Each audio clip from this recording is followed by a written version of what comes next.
Assalamualaikum warahmatullahi wabarakatuh. Perkenalkan, nama saya Evi Juliani Ibratiwi dengan NIM 451242201, rombel B, kelompok 4. Di sini saya akan menjelaskan materi tentang keselamatan kerja di laboratorium untuk memenuhi tugas laboratorium lingkungan.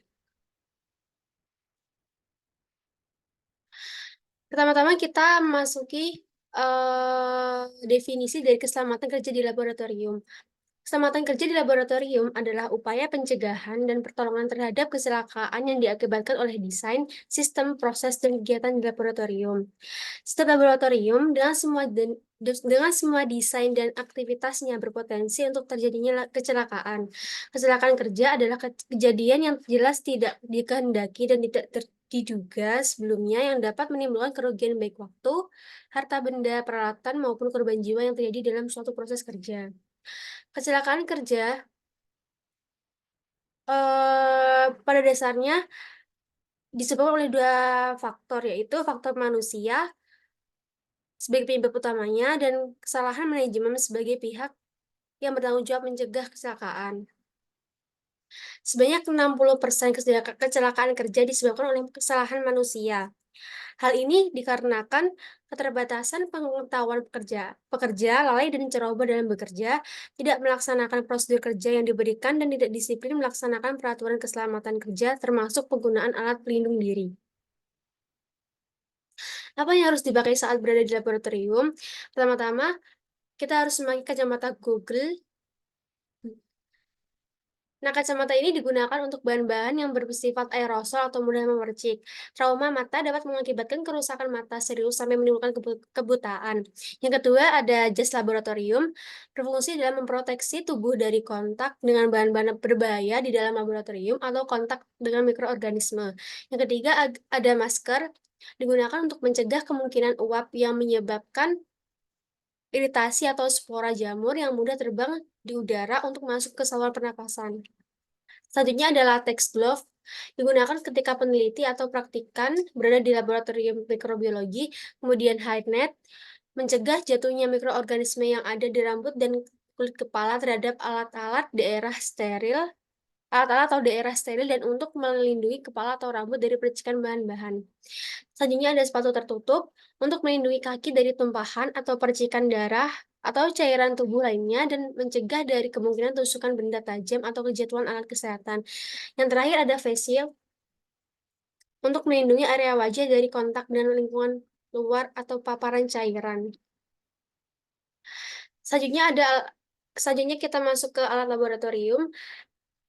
Di sini ada beberapa alat-alat yang biasa kita gunakan di laboratorium. Yang pertama ada gelas ukur, kemudian ada gelas beker, corong gelas, alat statif, cawan porselin, pengaduk kaca, karet penghisap, lampu spiritus, pipet tetes, mortal pastel, labu ukur, spatula stainless, Erlenmeyer, tabung reaksi, dan juga tabung reaksi. Selanjutnya ada simbol K3 laboratorium.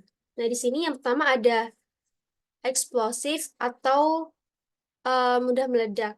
Nah, bahan kimia ini dapat mudah meledak, bersifat tidak stabil, dan dapat mengakibatkan ledakan. Selanjutnya ada oxidizing.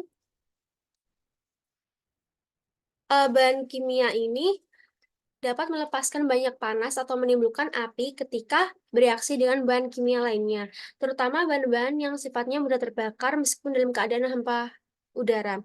Selanjutnya ada extremely flammable, terus ada korosif. Bahan ini dapat menyebabkan iritasi kulit hingga gatal-gatal dan mengelupas serta merusak jaringan hidup. Selanjutnya ada dangerous for the environment. Terus kemudian ada harmful, menunjukkan bahan kimia meliputi padat, cair, ataupun gas yang bila terjadi kontak atau melalui inhalasi dapat menyebabkan bahaya terhadap kesehatan sampai pada tingkat tertentu. Selanjutnya ada highly flammable, kemudian ada toxic. Nah, toxic ini dapat menyebabkan efek kerusakan kesehatan yang akut, bahkan kematian meskipun terjadi kontak melalui hidung, kulit, ataupun mulut dalam konsentrasi yang rendah. Selanjutnya ada iritan atau iritasi. Bahan ini dapat menyebabkan inflamasi apabila kontak langsung dengan selaput lendir atau kulit. Yang terakhir ada veritox. Kemudian ada potensi bahaya yang bisa terjadi di laboratorium. Yang pertama ada keracunan. Saat ada bahan-bahan kimia yang masuk ke dalam tubuh kita. Kemudian ada iritasi, terus ada luka pada kulit, dan kemudian ada kebakaran. Kemudian, terus bagaimana pencegahan risiko bahaya tersebut? Yang pertama, tidak makan dan minum di dalam laboratorium. Yang kedua, penggunaan label peringatan pada bahan kimia untuk menghindari terjadinya risiko ini. Penggunaan label pada bahan kimia sangat diperlukan untuk praktikan mengetahui bahan-bahan kimia tersebut. Selanjutnya ada gunakan alat sesuai prosedur, kemudian menggunakan APD atau alat pelindung diri, dan kebijakan keamanan yang sangat ketat di laboratorium. Kemudian yang terakhir ada penanganan di laboratorium. Nah, contohnya yaitu apabila terjadi percikan larutan asam ke kulit, apa yang harus kita lakukan? Yang pertama ada bila sebagian kulit yang terpercik larutan asam dengan seksama dan berulang kali dengan air sebanyak-banyaknya. Kemudian bisa membasuh daerah kulit tersebut dengan kapas yang dibasahi larutan natrium karbonat 5%. Kemudian, bagaimana kalau terjadi luka bakar ringan? Nah, kita bisa melakukan perendaman bagian tubuh yang terkena luka bakar tersebut di dalam air dingin atau campuran es dan air untuk meredakan nyeri. Kemudian bubuhkan merkurokrom atau iodin ke bagian tubuh dengan luka bakar tersebut. Selanjutnya ada bungkus dengan perban kasa kering, dan bila luka bakar terinfeksi atau tidak sembuh, bisa dibawa ke dokter. Selanjutnya, jika tertelan larutan asam, bisa panggil dokter. Kemudian pasien bisa segera diberi minum susu untuk menetralkan larutan asam tersebut.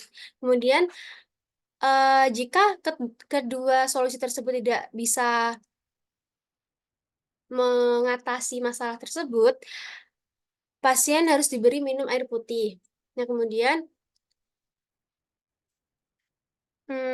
bila bibir dan lidah terkena larutan asam, bilas sama dengan air, kemudian basuh dengan larutan natrium bikarbonat 2%. Sekian presentasi dari saya.